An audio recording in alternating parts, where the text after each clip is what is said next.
Welcome to online study classes. इस lecture में हम आपके साथ शॉर्ट नोट्स ऑफ मेंसुरेशन का डिस्कस करने जा रहे हैं। क्षेत्रमिति, मेंसुरेशन का मतलब क्या होता है हिंदी में? क्षेत्रमिति।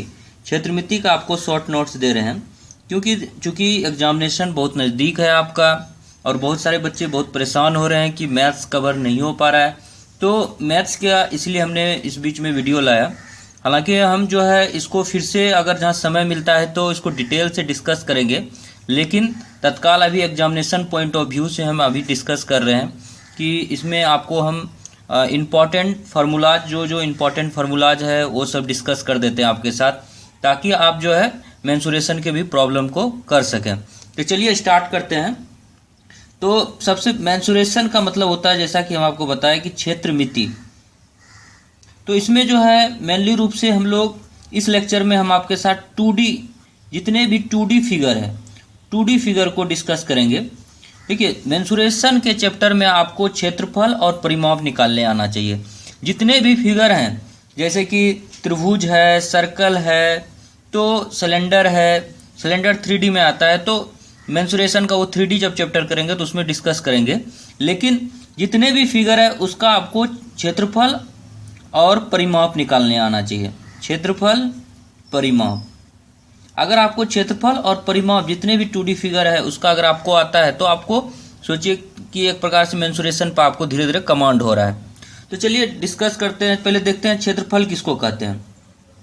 तो क्षेत्रफल, जैसे कोई भी फिगर है, कोई भी आकृति है, उसका जितने भी भुजा है या कोई इसे एक सीमा होगा, उस सीमा के अंदर का जितना भी क्षेत्र है उसको ही क्षेत्रफल कहा जाता है। कोई भी जैसे आकृति है, जैसे मान लीजिए ये एक आकृति है, ठीक है, तो इस आकृति के अंदर का, देखिए ये भुजा से घिरा हुआ आकृति है, तो इसके अंदर का जो क्षेत्र है, ये जो क्षेत्र है, इसी क्षेत्र को जो है क्षेत्रफल कहा जाता है। अगर आकृति मान लीजिए ऐसा होता तो इसमें भुजा नहीं है, ये जो है क्या है कि एक सीमा है, एक सीमा के अंदर का ये क्षेत्र है, तो ये जो क्षेत्र है इसी क्षेत्र को क्षेत्रफल कहा जाता है। ठीक है, तो क्या लिख सकते हैं क्षेत्रफल का डिफिनेशन, कि किसी आकृति की भुजाओं या सीमा द्वारा घिरे हुए क्षेत्र को उस आकृति का क्षेत्रफल कहा जाता है। देखिए, भुजाओं के द्वारा घिरे हुए क्षेत्र और सीमाओं के द्वारा घिरे हुए क्षेत्र को ही क्षेत्रफल कहा जाता है। क्षेत्रफल को का इकाई क्या है? क्षेत्रफल का इकाई है या तो सेंटीमीटर स्क्वायर में मापते हैं, या मीटर स्क्वायर में मापते हैं, या फिर फुट में, फुट स्क्वायर में, तो उसको वर्ग फुट भी बोलते हैं, वर्ग फुट, वर्ग सेंटीमीटर, इसको वर्ग सेंटीमीटर भी बोलते हैं, और इसको वर्ग मीटर भी बोलते हैं, वर्ग मीटर भी बोलते हैं, इसको वर्ग फुट भी बोलते हैं। तो इस तरह से centimetre square, metre square, foot square, इसमें जो है आप मेजर कर सकते हैं क्षेत्रफल को। चलिए परिमाप किसको कहते हैं उसको समझते हैं। परिमाप का मतलब क्या हुआ?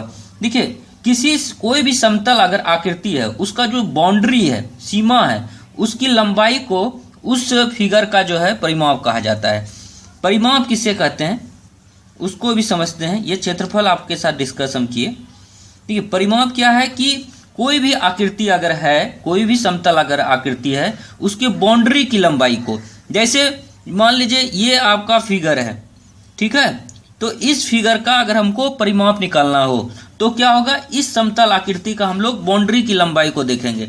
अगर यहाँ से स्टार्ट करते हैं तो ये पूरा देखिए, ये वाला जो क्षेत्र है ये आपका बाउंड्री है, ये बाउंड्री की लंबाई को ही क्या कहा जाता है? परिमाप कहा जाता है। तो कोई भी क्षेत्र है उसके बाउंड्री की लंबाई को, ये जो बाउंड्री की लंबाई है, इस बाउंड्री की लंबाई को ही परिमाप कहा जाता है। इसका जो इकाई है, इसका इकाई क्या है? इसका इकाई या तो सेंटीमीटर में मेजर कीजिएगा या फिर मीटर में मेजर कीजिएगा, तो ये इसकी एक इकाई है। परिमाप को नापा जाता है सेंटीमीटर में, मीटर में। क्षेत्रफल को मापा जाता है वर्ग सेंटीमीटर में, वर्ग मीटर में, वर्ग फुट में, इस तरह से मेजर किया जाता है। तो अगर इसका कोई डिफिनेशन आपसे पूछे परिमाप का, तो क्या बोलिएगा कि किसी समतल आकृति की सीमा की लंबाई को उस आकृति का परिमाप कहते हैं। परिमाप का जो इकाई है वो क्या है? सेंटीमीटर है या मीटर है। ठीक है, चलिए स्टार्ट करते हैं त्रिभुज से। सबसे पहले 2D फिगर हम, जैसा कि आपको बताएं कि 2D फिगर डिस्कस करेंगे। तो सबसे पहले त्रिभुज से स्टार्ट करते हैं, ठीक है। तो त्रिभुज में देखिए, त्रिभुज में आपको हम जो मेनली रूप से है विषमबाहु त्रिभुज, समबाहु त्रिभुज और समद्विबाहु त्रिभुज, इन 3 त्रिभुज के बारे में डिस्कस करेंगे। उसका जो है क्षेत्रफल डिस्कस करेंगे, उसका परिमाप डिस्कस करेंगे, उसका शीर्ष लंब कितना होगा, तो ये सारी चीज हम इसमें डिस्कस करेंगे। तो त्रिभुज किसे कहते हैं, तो जैसा कि आपको पता है त्रिभुज जो है 3 भुजाओं से घिरा हुआ क्षेत्र को क्या कहा जाता है, त्रिभुज कहा जाता है। तो 3 भुजाओं से घिरा हुआ क्षेत्र को, 3 भुजाओं से घिरा हुआ क्षेत्र को त्रिभुज कहा जाता है। 3 भुजाओं से घिरा हुआ क्षेत्र को त्रिभुज कहते हैं, ठीक है। त्रिभुज का 3 प्रकार है अभी। तो इसमें क्या है कि इसमें हम विषमबाहु त्रिभुज जिसको कि स्केलेन ट्रायंगल कहते हैं, समद्विबाहु त्रिभुज जिसको कि आइसोसेलेस ट्रायंगल कहते हैं, और समबाहु त्रिभुज जिसको कि इक्विलैटरल ट्रायंगल कहते हैं। तो इन तीनों का हम लोग देखते हैं एक एक करके। तो फर्स्ट जो है डिस्कस करते हैं विषमबाहु त्रिभुज। विषमबाहु त्रिभुज में देखिए नाम से ही पता चल रहा है कि इसका जो बाहु मतलब होता है भुजा, मतलब इसका सारा भुजा जो है डिफरेंट है, अलग अलग है। विषम है मतलब समान नहीं है, तो ये विषमबाहु त्रिभुज है। इसका सारा भुजा अलग अलग होगा। अगर एक भुजा 3 है तो दूसरा 4 होगा, 5 होगा, मतलब अलग होगा। तो विषमबाहु त्रिभुज है। तो इसको क्या बोलते हैं अंग्रेजी में, अंग्रेजी में बोलते हैं स्केलन ट्रायंगल। स्केलन ट्रायंगल, विषमबाहु त्रिभुज मतलब स्केलन ट्रायंगल। देखिए एक बनाते हैं स्केलन ट्रायंगल को। तो ये स्केलन ट्रायंगल का क्या होगा कि इसको ए बी सी एक स्केलन ट्रायंगल है, और इस ए के सामने वाले को इसको छोटी ए से दिखाते हैं, इस बी वाले सामने को छोटी बी से, और इसके तो ये ए बी सी जो है ये तीनों बराबर नहीं है आपस में, तीनों जो है डिफरेंट है। ए बी सी क्या है, ये तीनों आपस में डिफरेंट है, ठीक है। तो इसमें क्या होगा, A not equal to B not equal to C, ये तीनों आपस में बराबर नहीं है आपका। तो देखिए अब क्या करेंगे, इसका जो है क्षेत्रफल देखेंगे, इस त्रिभुज का क्षेत्रफल क्या होगा। तो इसमें एक लंबाई ड्रॉ करते हैं। इसमें लंबाई ये 90 डिग्री का, मतलब यहाँ से एल्टीट्यूड ड्रॉ किए, तो ये एच इसको दिखाते हैं, ये शीर्षलंब है, एक शीर्षलंब ड्रॉ किए। तो ये बी सी की लंबाई ए है, और ए बी की सी है, और ए सी की बी है। तो देखिए इसका क्षेत्रफल क्या होगा। इसका क्षेत्रफल होता है, क्षेत्रफल मतलब एरिया, इसको ए से भी डिनोट करते हैं।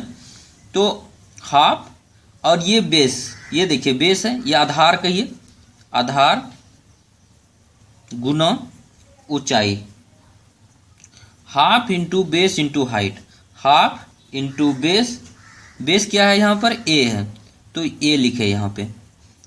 हाइट, हाइट क्या है एच है। तो कैसे समझे कि ये बेस है, अगर जहाँ इस पर देखिए अल्टीट्यूड पड़ा है, इस भुजा पर पड़ा है, इसलिए ये बेस बना। अगर ये अल्टीट्यूड अगर बी से ड्रॉ करते तो ये मेरा जो है बेस बन जाता, अगर सी से ड्रॉ करते तो ये ए बी मेरा बेस बन जाता। तो यहाँ पर क्षेत्रफल क्या है, हाफ इंटू ए इंटू एच, तो हाफ इंटू आधार इंटू ऊंचाई, half into base into height, आप लोग पढ़े भी होंगे आप अपने 6-7 क्लास में, ठीक है। तो एक ये फार्मूला आज है क्षेत्रफल निकालने के लिए। दूसरा जो है हीरोन फार्मूला है, हीरो फार्मूला, इसके थ्रू जो है आप निकाल सकते हैं क्षेत्रफल। तो अगर जहाँ साइड दिया हुआ रहे तो आप जैसे एल्टीट्यूड, अगर इस केसेस में क्या है, इस केसेस में है कि अगर आपको हाइट दिया रहे तभी आप निकाल सकते हैं। लेकिन अगर आपको हाइट नहीं दिया रहे, केवल साइड ही दिया रहे, ए बी सी ये केवल साइड दिया रहे, साइड दिया रहे, तो उस केसेस में आपको हीरो फार्मूला का इस्तेमाल करना है। हीरो फार्मूला क्या कहता है, इसमें एक सेमी पेरीमीटर आता है। सेमी पेरीमीटर का मतलब होता है अर्ध परिमिति, मतलब आधा परिमिति। पेरीमीटर मतलब परिमाप होता है, मतलब सारे भुजाओं का जोड़ होता है, ए प्लस बी प्लस सी। अर्ध परिमिति का मतलब होता है कि आधा परिमिति होगा, मतलब ए प्लस बी प्लस सी, ये देखिए परिमाप हो गया पूरा, इसका आधा कर देते हैं। तो आधा कैसे करते हैं, 2 से भाग दे देते हैं, तो ये आपका अर्ध परिमिति हो जाता है। तो ए प्लस बी प्लस सी बाय 2 हो जाएगा। तो यहाँ पर क्या हो जाएगा, यहाँ एस बराबर, इसको शॉर्ट में एस लिखते हैं, छोटी एस से डिनोट करते हैं। तो एस बराबर ए प्लस बी प्लस सी बाय 2। तो हीरो फार्मूला क्या कहता है कि एरिया क्या होगा, जब 3 भुजा केवल दिया रहे तो उस केसेस में एरिया होता है under root S into S minus A into S minus B into S minus C. ठीक है, तो ये आपका एरिया होता है अगर जहाँ केवल 3 भुजा दिया रहे। ए बी सी, यहाँ पर जो है त्रिभुज का ए बी सी देखिए, ए की जगह यहाँ इसको पुट कीजिएगा, बी और ये सी कीजिएगा, और एस जो है A plus B plus C by 2 होता है। तो इस तरह से करके आप जो हीरो फार्मूला की मदद से आप लोग निकाल सकते हैं। अब एक केसेस ऐसा है कि अगर जहाँ ट्रायंगल ए बी सी का अगर माध्यिका दिया रहे, मेडियन दिया रहता, मेडियन क्या होता है ये सब चीज़ हम डिस्कस करेंगे बाद में। देखिए मेडियन होता है कि जैसे कि यहाँ से अगर ड्रॉ किए सामने वाले पे, तो ये सामने वाले भुजा को 2 पार्ट में, इक्वल पार्ट में डिवाइड कर देगा, तो ये आपका मेडियन होता है। तो अगर मेडियन की लंबाई दिया रहे तो उस केसेस में आपका क्षेत्रफल क्या होगा उसको हम डिस्कस करते हैं। देखिए ये त्रिभुज है, विषमबाहु त्रिभुज है, और यहाँ से ये देखिए यहाँ से ए बी सी है। अगर वर्टेक्स ए से इस तरह से हम लोगों को ये ड्रॉ करना है लाइन को कि सामने वाले को इक्वल पार्ट में, अगर ये 3 सेंटीमीटर है, ए बी डी अगर 3 सेंटीमीटर है तो सी डी भी 3 सेंटीमीटर, मतलब इक्वल पार्ट में डिवाइड करें। यहाँ से भी इस तरह से ड्रॉ करेंगे कि इस सामने वाले को इक्वल पार्ट में डिवाइड करें। तो ऐसे केसेस में ये जो है होगा ए डी, और ये अगर सी रखते हैं तो ये मीडियन कहलाएगा। और ये जब ये दोनों मीडियन एक पॉइंट पर कट करता है तो इसे कहते हैं सेंट्रॉयड कहते हैं। ठीक है, केंद्रक जिसको बोलते हैं। तो ये एडी एक माध्यिका है, ईसी भी एक आपका माध्यिका है। अगर माध्यिका की लंबाई अगर दिया रहे तो उस केसेस में आप क्षेत्रफल कैसे निकालेंगे? तो देखिए अगर एडी की लंबाई अगर मान लीजिए आपको एक्स दिया हुआ रहे, और ईसी की लंबाई आपको वाई दिया रहे, और बी एफ की लंबाई आपको जेड दिया रहे, मतलब क्या हुआ कि ये माध्यिका की लंबाई दिया हुआ है,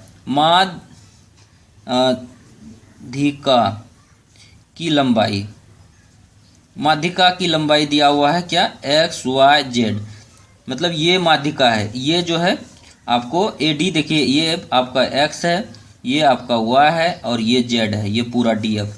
तो माध्यिका की अगर लंबाई दिया रहे और आपसे पूछा जा रहा है कि क्षेत्रफल क्या होगा, उस त्रिभुज का क्षेत्रफल क्या होगा, और कुछ नहीं दिया हुआ है, तो उस केसेस में आपका क्षेत्रफल होता है 4/3 under root S M into S M minus X, S M minus Y, और S M minus Z. X Y Z तो आपको दिख रहा है, देखिए एक्स वाई जेड, ये ए डी का लंबाई एक्स है, ई सी की वाई है, बी एफ की जेड है, ये तो दिख रहा है। लेकिन एस एम कहाँ से आया, एस एम कैसे निकालते हैं? ये भी अर्ध परिमाप है। इसमें क्या करते हैं, एस एम बराबर X plus Y plus Z divided by 2, ये भी अर्ध परिमाप है। उसी तरह एस एम बराबर क्या होगा, X plus Y plus Z divided by 2, इसको अर्ध परिमाप कहेंगे। ठीक है, तो इस लेक्चर में इतना ही रखते हैं, और नेक्स्ट लेक्चर में जो है हम समद्विबाहु, समबाहु त्रिभुज और सर्कल्स के बारे में भी पढ़ेंगे। ठीक है, thank you so much friend for watching this video. आपको ये वीडियो कैसा लगा आप कमेंट बॉक्स में लिखिएगा। Thank you so much.